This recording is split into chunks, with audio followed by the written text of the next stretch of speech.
Bismillahirrahmanirrahim. Assalamu alaikum. Dear students, we are going to start chapter number 5, and that is numerical differentiation.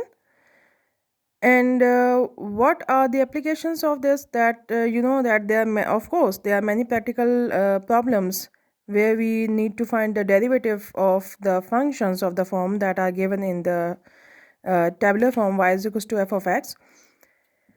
And there are many practical applications of this phenomena, and you might be aware of that, but you don't know that numerical differentiation is playing an important role behind the screen. For example, in a car, you know that there is a speedometer and odometer, and both of them work together and allow the driver to determine the speed and his distance that he has traveled. Actually, the electronic versions of these gauges simply use the derivatives to transform the data sent to the electronic motherboard from the tires to miles per hour and the distance. Also, in the radar guns that, of course, police officers use, they're actually taking the advantage of the easy use of derivatives. Because when the gun is pointed and fired, then the gun is able to determine the time and the distance at which that the radar was able to hit it at a certain point. And with the use of derivatives, it is able to calculate the speed at which the car was going and also report the distance that the car was from the radar gun. Moreover, the most common application of the derivative is to analyze the graphs of data that can be calculated from many different fields. Because using derivative, one is able to calculate the gradient at any point of a graph. Then you can also, in the business world, you can also estimate the profit and loss for certain ventures as well. And more than that, I would like to tell you that if you have a function and only its numerical values are known to you, but you don't know what is the function behind that, and even then, these numerical differentiation formulas plays an important role to find the first, second, or third derivative without the presence of a function. So how it plays an important role? I have already talked to you when I was discussing the interpolation that we are going to use the formulas for equally spaced data and the unequally spaced data. For equally spaced data, there is a factor of h, and we use Newton's forward, backward, and Stirling's central differences. And if the data is not equally spaced, then we use Lagrange's and Newton's divided interpolation formulas. Now, the first one is that numerical differentiation formula for equally spaced data, and that is based upon Newton's forward differences. Like if you want to interpolate the derivative in the beginning of the table, then of course you will use this forward difference and you will just come in this way, right? So one thing I already told you people that when we were writing those formulas, I told you that you might have observed that there was a product of p into p minus 1 into p minus 2. There was a sequence in that form, right? So I told you at that time also that we will be expanding this product in order to find the derivatives when we will talk about this chapter.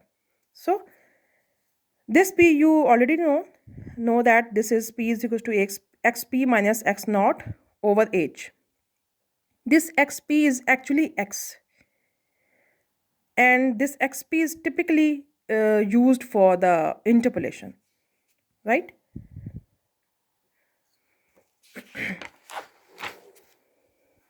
So what we will do is that since our formula is directly depending upon p. This function, you can see that this is depending upon p. You cannot see x over here. And if you try to put x instead of p, then it would be very difficult to calculate its derivative. So in order to avoid all those difficulties, we will be applying the chain rule. Like, of course, this is the function fp, which we usually interpolated. And now I need to find the derivative of this, first, second, or third, or whatever you require. So what we will do, f dash of p, this means that we are going to take its derivative with respect to x, because it's a function of x. Indirectly it's a function of x, because p is depending upon x. So what we will do, first derivative means dfp by dx.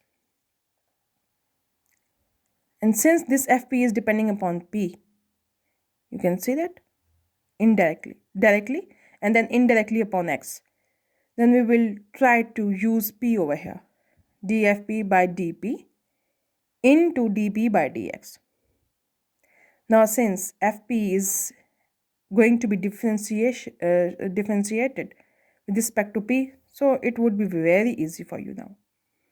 And what is dp by dx? dp by dx I have written over here for your simplicity. You know that p is equal to xp minus x naught over h. X naught is a constant, h is a constant, is a step size. And this xp, I already told you that it is actually x, and when it is interpolated at a certain point, then it becomes xp, right? So dp by dx means 1 over h. You can see easily 1 over h into this. Now, for the second derivative, you have this procedure, but I would like to just tell you that if you have a second derivative, then over here you just have 1 over h square. If you have a third derivative, then you simply have 1 over h cube, and you have to find first, second, and third derivatives, right? How we will proceed, just come to that situation. Since we are talking about Newton's forward difference formula, we are going to write this. And you have to write this formula at least up till 4th or 5th terms, because you don't know about the size of your differentiation table, right? For example, if you have del 4 f naught as well, or del 5 f naught as well, then you have to write this formula till those terms. Now you have to expand this product, because now here you have to find its derivative. So this is okay. You have to add p square minus p. Similarly, you will multiply all these terms. Multiply these two and then add this p term over here. And similarly for the fourth one, I have also written over here, right?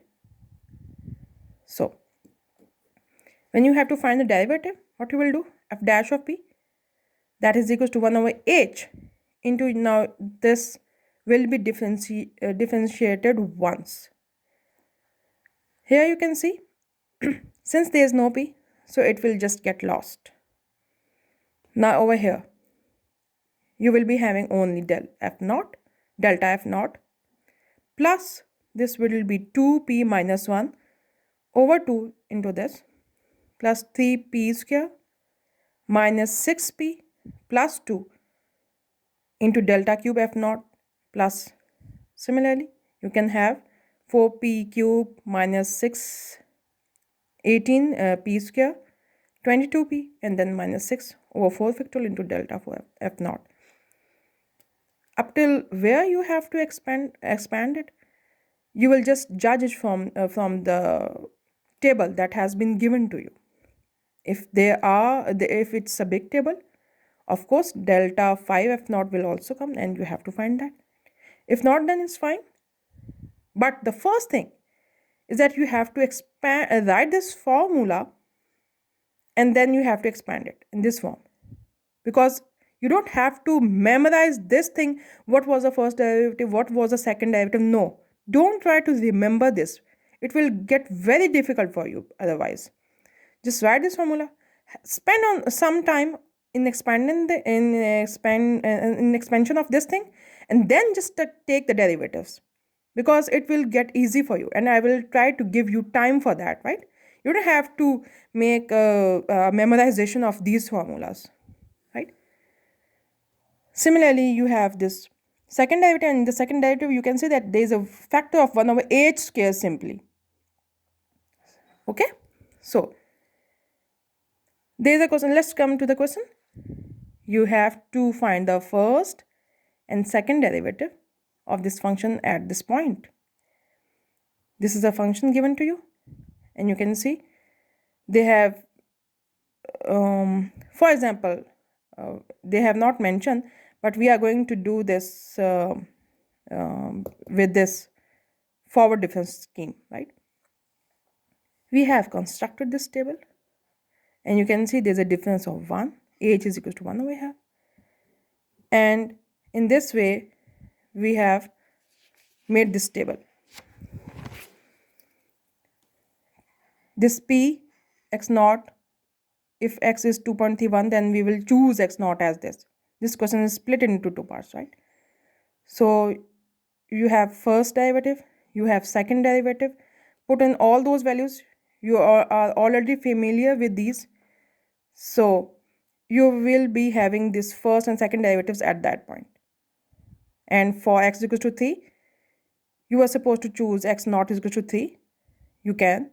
And over here, this p is equal to 0. And since p is equal to 0, so there's no issue. Even then, you can have these derivatives at those points. There are two parts that you have to do, right? Now, these are the questions that are related with this. And please try to do these questions and just tell me about your queries. Okay, thank you.